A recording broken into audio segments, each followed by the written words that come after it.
let's start out on autoimmune diseases, right? I have some very impactful data about autoimmune diseases, which, for example, 8% of the global population is diagnosed with an autoimmune disease. But the actual impactful data about that is that from that 8%, at least 75% are women. Yeah. It's like so normal. Why? How come? No, I think that the reason is that how the autoimmune diseases are created, and it's affecting more women because the more women are used to and taught to not to be themselves and suppress their emotions, their reactions, and overall the women more suffer from traumas in their childhood and in their upbringing. Hold that thought because we're going to discuss more of that. Another data that I'm actually quite interested in is that we're talking about more than 100 diseases in terms of autoimmune, right? Mm-hmm. But also like being allergic to gluten is an autoimmune disease. Yeah, I think that when we look on that, the autoimmune mean that the body turning in some form against ourselves. Yeah? So we body have the many different functions, so all that functions can turn against themselves.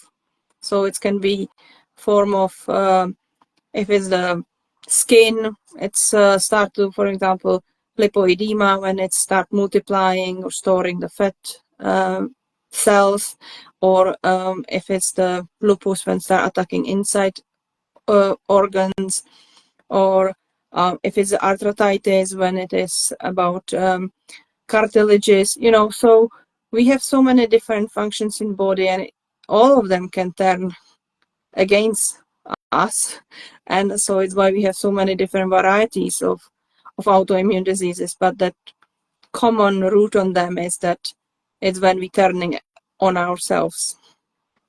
And it's very interesting, this use of turning, against us.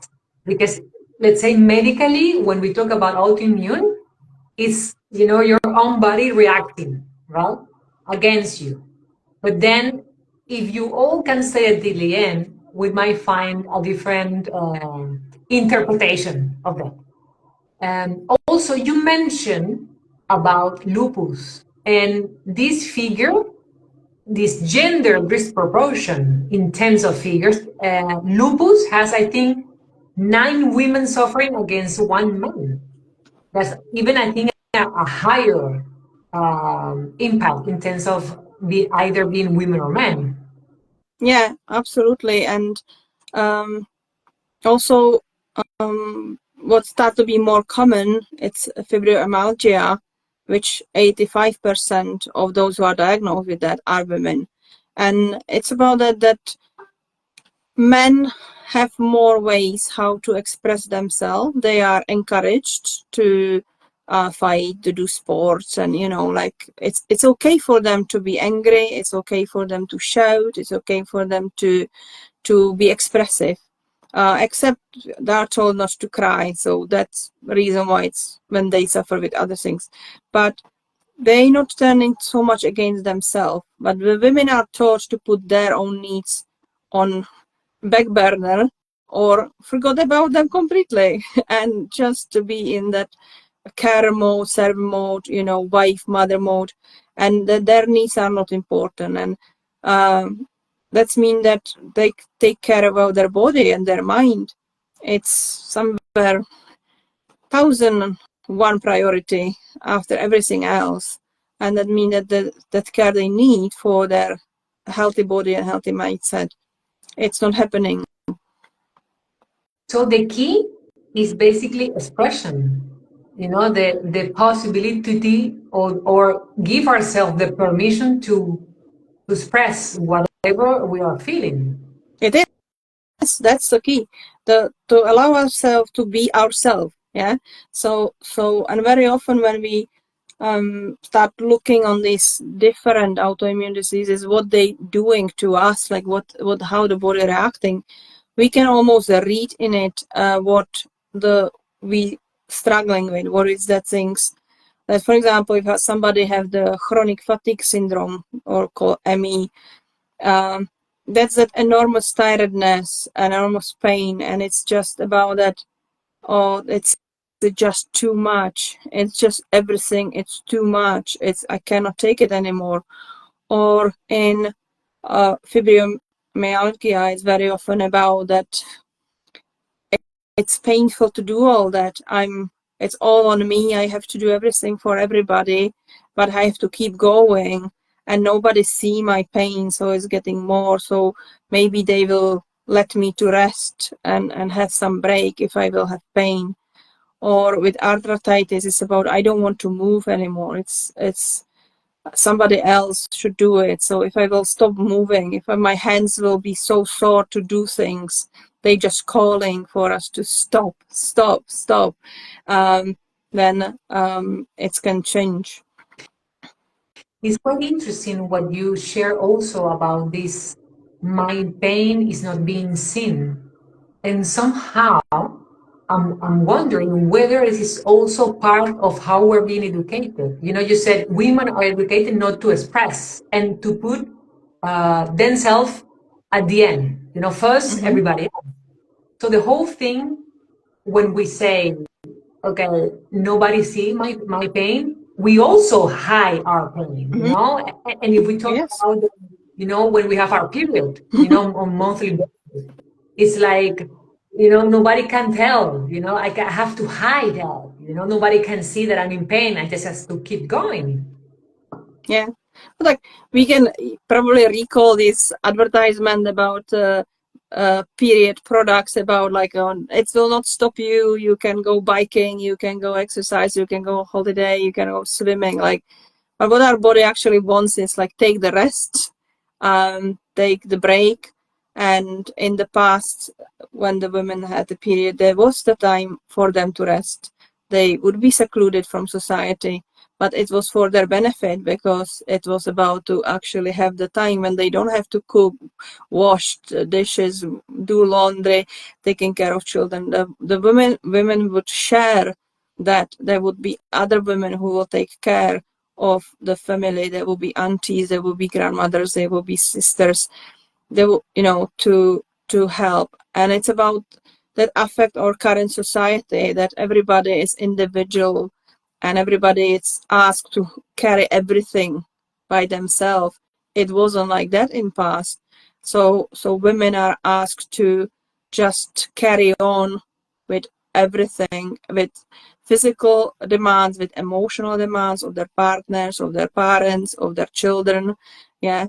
And it's just too much.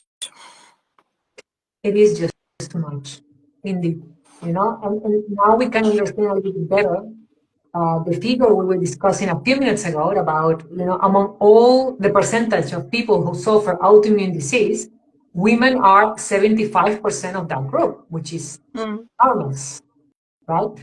So before we move further, let's go to introduce, you know, myself and my guest. So I'm Caroline Troncone, Nutria Chamana, coach for well-being of women. And today I have the pleasure to have as my guest, Barb, okay, which is a trauma response. And I'm going to read, you know, properly your bio.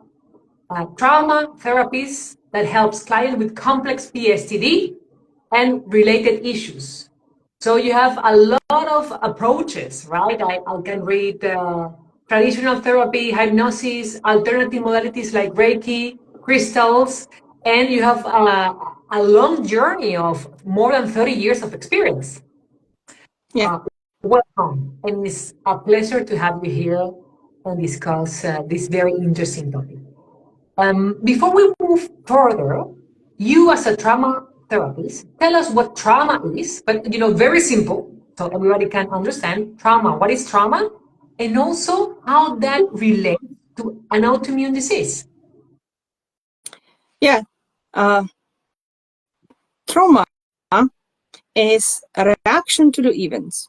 It's very simple. Trauma is a reaction to the events.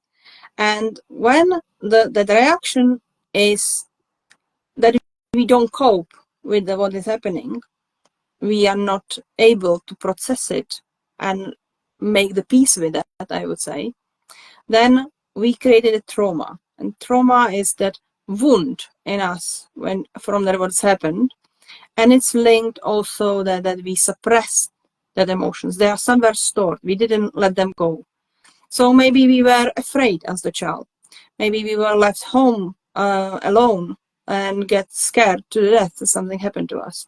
Or we were beaten up by parents or siblings, or we were bullied in the school, or somebody died in our family and it's affected the whole family, or grew up in poverty, or have father or parent, mother who was alcoholics and was unpredictable their behavior, or was orphan. There's many different things which could cause trauma, because it's not just the big things which we could expect that's causing trauma, but it's also this, I would say, 1,000 little cuts, that ongoing lack of something, or ongoing demands, and sometimes lack of expectation or too much expectation, that pressure on child when they don't manage to cope with that. Yeah. And how it's the situation when we suppress this, when we stop developing in the right way, linked to autoimmune disorders, is that as we starting suppressing our emotions, we learn not to react, we learn to keep it in, we stop be joyful, we stop be afraid, we stop showing our anger, and it will just sometimes blow up, or we will get to depression or anxiety. But we start feeling that emotions inside. But emotion itself, it's a reaction to the outside event. So it should be outside. All our emotions, if it's the happiness, we would smile. If it's the sadness, we would cry. If it's the anger, we would be red and shouting. If it's a fear, we would have goosebumps, we would react also on the face. So they're not supposed to be inside. And when we start putting them inside, they will start to be stored in the body and somewhere in the body. And they start to be... Sorry that I interrupt you. The putting it inside is more what you were just mentioning at the beginning, which is when we don't express them. When we don't for whatever reason, expect them. something happens that impacts us, and what creates the trauma is that we're not able to, to react, and then we just stay, freeze. And this emotion, instead of coming out, then just stays within. Yeah. Basically, we are silent. We are silent. We silent. Yeah. Okay. So we're speaking about 4 trauma responses, which is fight, flight, which is the common one we know. And they are these kind of actually helpful reactions, because when we fight, we use our power, we use our anger, we run off situation, or we fight in situation, or we fly, we run off, we get out of situation. But then we have these 2 other one, which is freeze and fawn, which is mean that we stuck and freeze, or fawn, which we calling people pleasing, when we start adapting, when we start hiding, when we start adapting and trying to please other people. And that's what's happening to children, because children cannot run off situation, and children cannot fight the situation. So children start developing that freeze and fawn response, and that start meaning that they learn to suppress it and putting it in and in and in, and it starts piling and piling and piling, and the body cannot cope with that. So the same way as when we eat the egg and build up the muscle from it, and we somehow believe the body from that protein will create the muscles, the same way the body will start turning that emotions we storing to something else which affecting our body in form of toxins, in form of hardenings, in form of fat, so, and it's not supposed to be there. So our immune system will try to get out of it, and then we creating the autoimmune disorder. So basically, those emotions that we are keeping within because we were not able to express. And I think that's a very good point to make, in the sense of this idea that if something makes you angry, then it will go away. Actually, it won't. Actually, it will stay there until you do something with it. Either accept the situation, or you are able to express that you're angry for X situation, etc. So that means that every emotion we're not able to express, or more specifically, those who are a consequence of an impactful event, we are stored then in our bodies. And the thing is, this is at some point it gets too much, this pile of emotions not expressed, and this is when our body starts to react against this pile of emotion that also, you are saying, they translate into toxins within our body, right? Yeah. Okay. And we can see it, and many people would probably find it in the way that alongside the autoimmune disorders, they would have also another symptoms, which would be maybe they would have the outburst of anger, like that if something, children just do something stupid, just like, and they would just start shouting and stuff like that, because, and can have almost uncontrollable rage. And it's because that emotion's trying to get out. Or they would have depression, because that sadness would be overwhelming, and that suppression of our feelings mean that we're suppressing all our feelings. We cannot choose. If we decide to suppressing, we also suppressing joy and excitement and motivation. Or they would have panic attacks sometimes, because that fears will start coming up in unexpected moments. So quite often people with autoimmune disorders would have also some other symptoms which will be more related to what we would call complex PTSD. Okay, so before we get into actually that, because maybe it's too complex as its name, let's give some examples. So I mentioned at the beginning that there are more than 100 autoimmune diseases, right? And we have even very common like diabetes. Let's talk about some examples of how, what you were talking about, trauma and suppression of emotions, or this being silent, right? This or not to express, it connects with some specific illnesses. For example, when we talk about diabetes, what's the whole thing there? With the diabetes, what you cannot eat when you have diabetes? Sugar. So which things you suppress in your life? What do you suppress?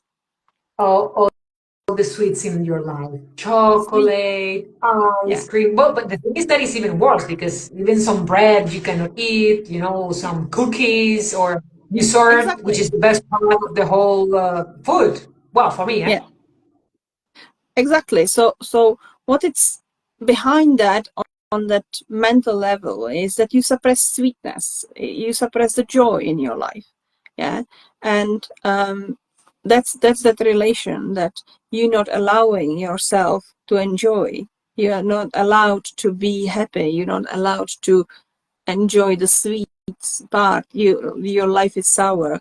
And when we see it, especially in diabetes type 2, which is the diabetes really developing, why we see it developing with people, how they aging is, and very often because their life wasn't fulfilling for them, because that they didn't live out what they wanted, that they just served the family, they just did what was expected, or worked very hard, but actually didn't enjoy the life, didn't have in their life what they wanted to have it.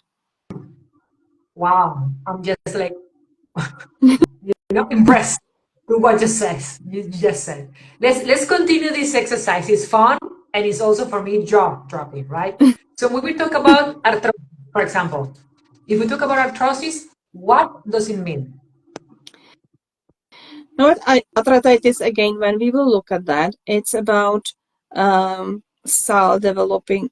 The cartilages in joints will get inflamed. Is it? Inflammation itself, it's a related always to the anger, when we're storing anger. And very often arthritis is starting in the small joints in hands, or especially for women. Sometimes the ongoing it would develop to the big joints as the hips or shoulders. And that.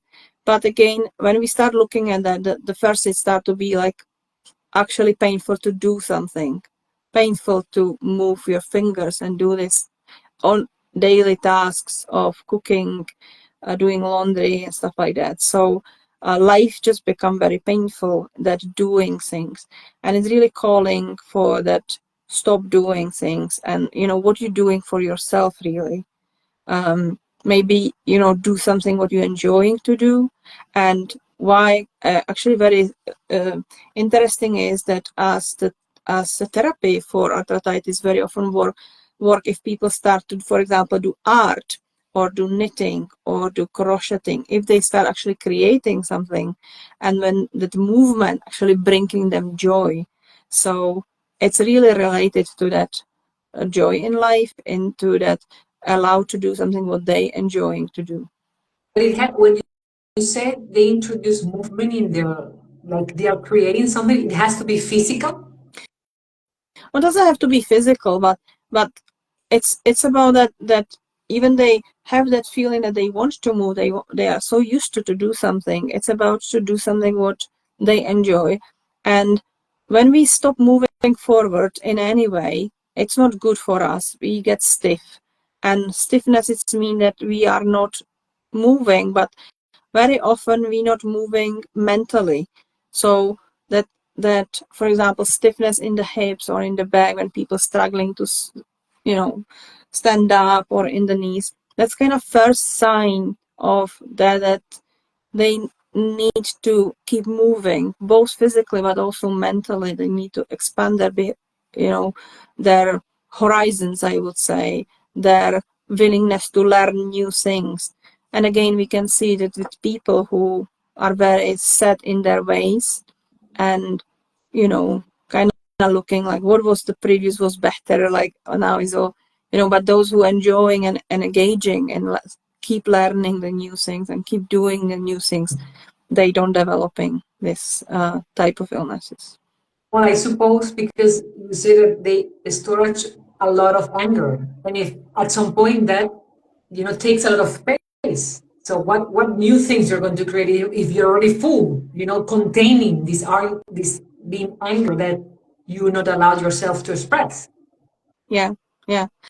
And a lot of people are afraid of anger. Yeah, we have this vision that anger is, the vision anger is some aggression. Yeah, that anger hurting somebody else. Well, But I anger, want to say something about that. I think, yeah, it's bad seen, but especially for women, because in comparison to what you said at the beginning, like, okay, men crying, and ergo women being angry. yeah, yeah. So, but anger is not aggression. Anger is power. Yeah, it could be aggression, but sometimes when we need it, is that we need to fight for life if somebody attacked us, for example. So we need that. We need to put up our boundaries. We need that. We need to be assertive. So we need that power, and that's all power of the anger. But anger not supposed to be inside. And I'm using kind of example of the like metaphor for anger, which is, imagine that it's the knight on the horse with the sword. Yeah, is an image of the medieval knight, running on the horse with the sword. Somebody who will save you, like as we see in the fairy tales, like that knight will come and save the lady or princess. So we all have this knight with the sword in us. That's our anger. But if you imagine, he's supposed to run around you, protect you. Yeah, where is your boundaries?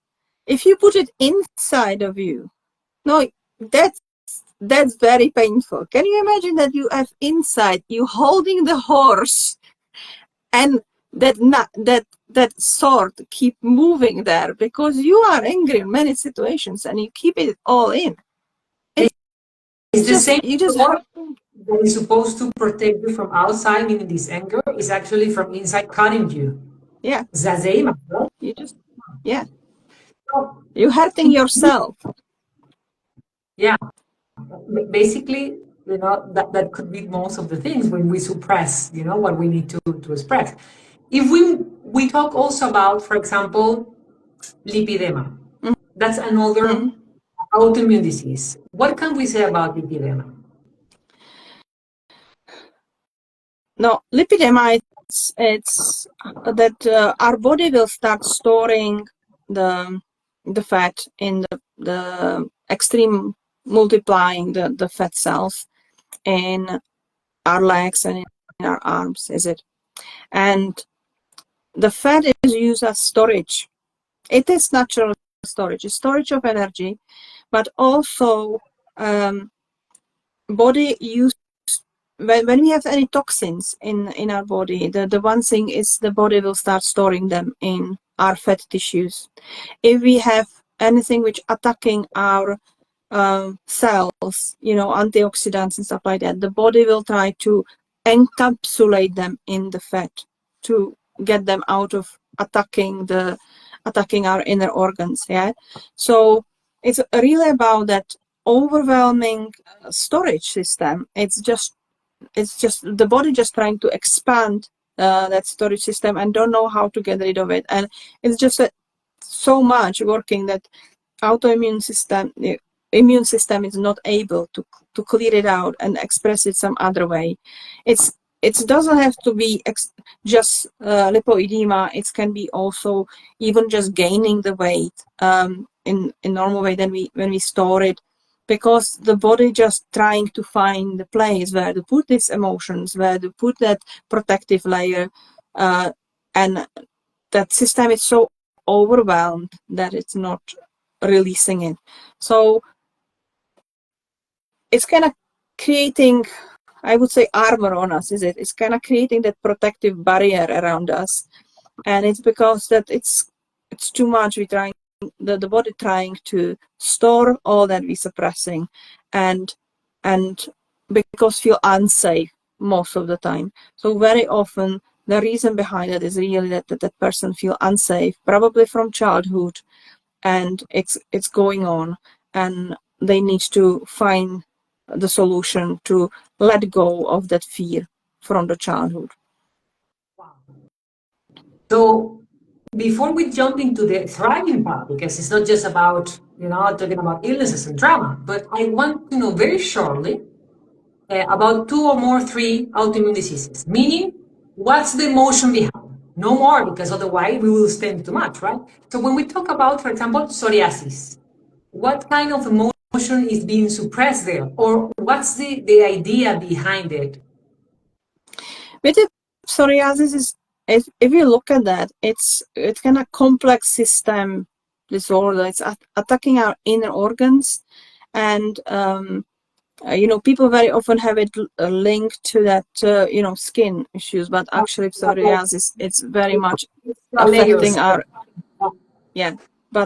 but that's just kind of representation on the skin. It's actually affecting our inside organs, is why it's so severe. But if you even look on that, how it's manifesting on our skin, it's thickening. It's a thickening and hardening of the skin, is it? Which create the lesions. Yeah. So it's gonna literally get the thick skin, is it? It's a very real thing. If you tell somebody to the child, for example, you just need to get the thick skin, you just need to learn to ignore things. Yeah, you just have to stop taking things personally. Yeah, just grow some thick skin. Yeah, that's actually that about that person stopping be themselves. They stopping, who they really are, and very often they not even learn that during childhood because they are suppressed, or they adapting to expectations of others. They could be working and be successful, but is it really who they are? Because sometimes people realize that, yeah, I am successful, I can be even workaholic, I can be, but then is it what I want, or if it was because was expected from me, as it was told that I'm talented in that, and that, you know, people have, for example, many talents, yeah, and just because they are talented in one thing doesn't mean that it's their purpose of life. Yeah, so that people usually need to find who they really are and allow themselves to be vulnerable and be sensitive and really feel safe to show who they really are. To show who you really are. But it seems, when you said it's so simple, but at the end it's not. So, the last two before we jump into the whole how to thrive without immunity.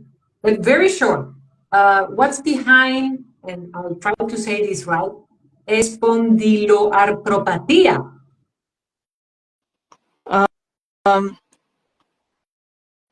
so it's a how the spine will not align properly. It's growing the It's overgrowing of some bones, and some articulations are just overdue.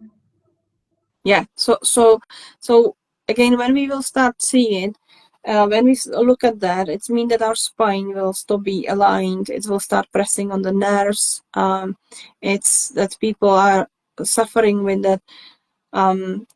First of all, pain, but secondly, that their posture, they what they can do and cannot do with it. So they are not supported the right way. They don't get that support they need, and that's usually linked very much to that the lack of support, and doesn't have to be necessary to the level of this autoimmune disease, but most of things which are linked with the spine, with our backbone.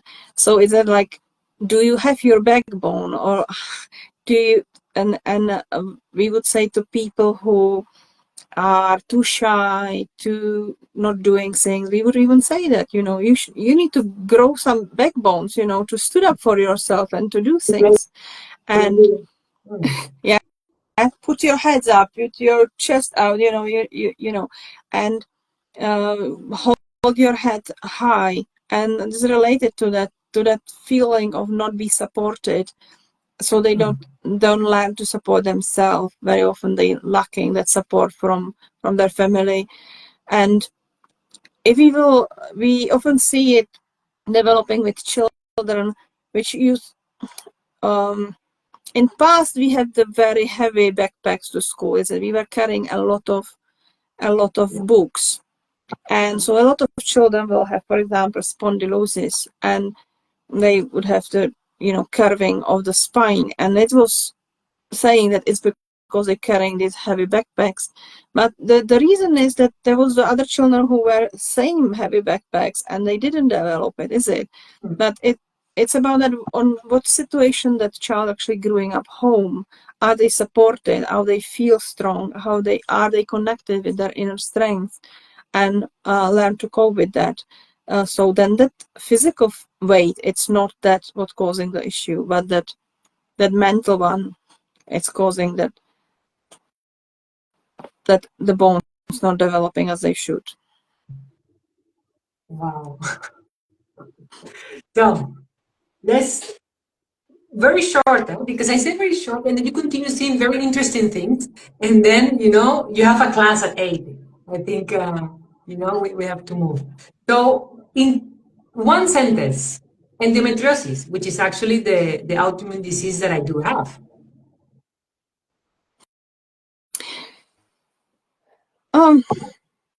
With endometriosis, if you look on that again, how it's developing is that it's growing the tissue when the tissue doesn't supposed to be. If you simplify it, yeah, very often where it doesn't supposed to be, right? If I can make the connection. Yeah. It's growing when it's not supposed to be, and it's related to that. We see it very often in that, like, uterus or around in that pelvis area, but it can be anywhere. it can be anywhere. It can be in neck, it can be in the chest. It's just most often manifested there. Yeah. And so what is important with endometriosis to understand is that it's mean that our body trying to grow. And yeah, but we are holding ourselves. And it's why it is so much for women, because the women are often not allowed to grow the way they want. If you cannot express yourself, if you cannot be yourself, you're not growing, you're not exploring who you really are, you're not exploring your talents, your desires, and your purpose of the life.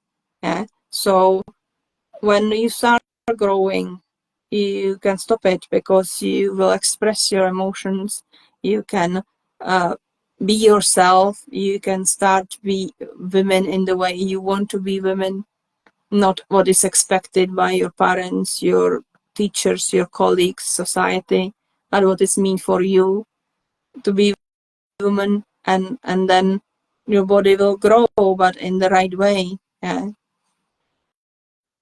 Just beautiful. Thank you. Now, let's move to the very last part. How we thrive with all of this, because it's not just about trauma and emotional storage. So how we can, because in my experience, having endometriosis for me, my endometriosis has become my best friend. It has taught me, a new path to follow and to grow.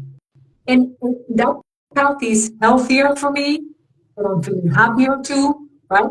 So, if we don't talk specific, but with all these autoimmune diseases, and especially women who suffer from them in a higher rate than men, what would be uh, the key, or the key takes away to understand how these autoimmune diseases are coaches, for us? I would say the one most important things when we speak about autoimmune diseases is that you don't have to have them. Realizing that you don't have to have them. And that's its very freeing moment when you start realizing that just because you're diagnosed with autoimmune disease doesn't mean that you need to have it for the rest of your life. I was diagnosed with autoimmune disease. I was diagnosed with chronic fatigue syndrome when I was 17 years old. And I was told that I'm supposed to live with that and I'm supposed to learn to manage it, which is impossible. You cannot manage enormous pain in your body, and you cannot manage that you get to the toilet once per day. So I found the way to change it, and it's about that when we start looking, that it's hope, that it's not about acceptance that it will be forever, I need to be on medication, I will always have pain, I will always have this, it will be getting just worse. But actually start actively taking care of yourself in any way. I have very powerful tools. I can help people to get from autoimmune diseases in several months, but people can start in any way. If it's exercise, if it's good eating, if it's start reading the books you like, if it's going to cinema by yourself just because you want to see the movie. It's about really start putting your needs on the first thing and start looking what is really what you want in life, and get to that freedom of I am who I am and I can be myself, and I'm not a slave to other people. I am not a slave to society expectations, and I can find out what's work for me. So there is many therapies and options. As I say, you can get help, people can get help, and it's possible to release that past trauma, it's possible to release that emotions, but People can start the small things. People can start, and one most important thing is everybody can start. Get the book about assertiveness and just start doing it. Just start to be assertive. Just start telling what you think. Just start reacting from your present moment. You know, not from past and holding on grudges and stuff like that. Let's go with that to therapy, to counseling, to the coaches, but try to really be present. What I don't like about this present situation, what I want in this present situation, and how I can change it, how I can express it. Start realizing where your boundaries are and start putting it out, not keep them inside. Yeah.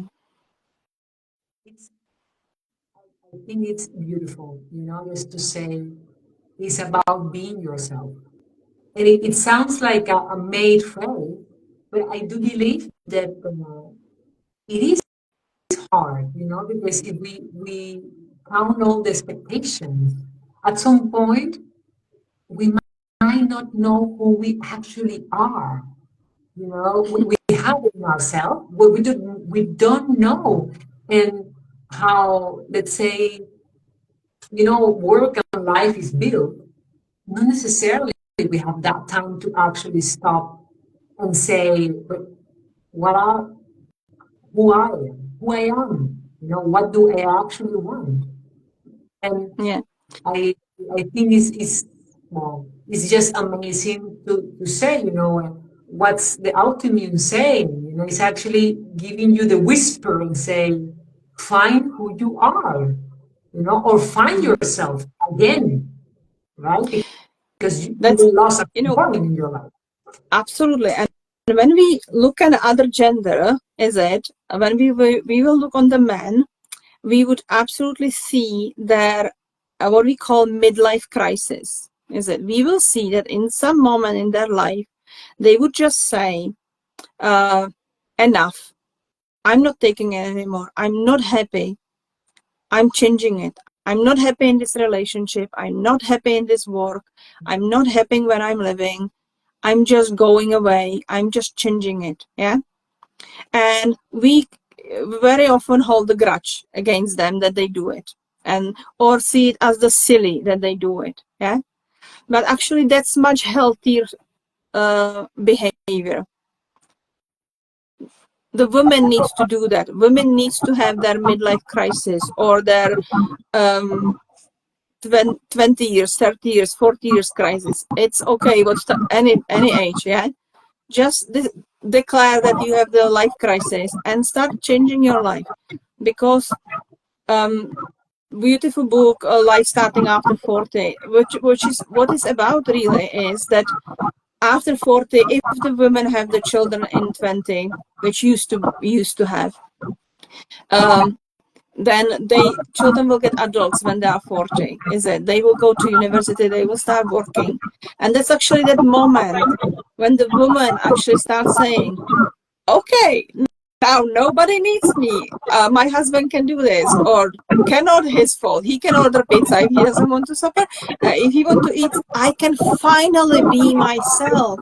I can finally go to the art club. I can finally start my business. I can finally do what I want to do. I don't have to be any more carer, mother, everything.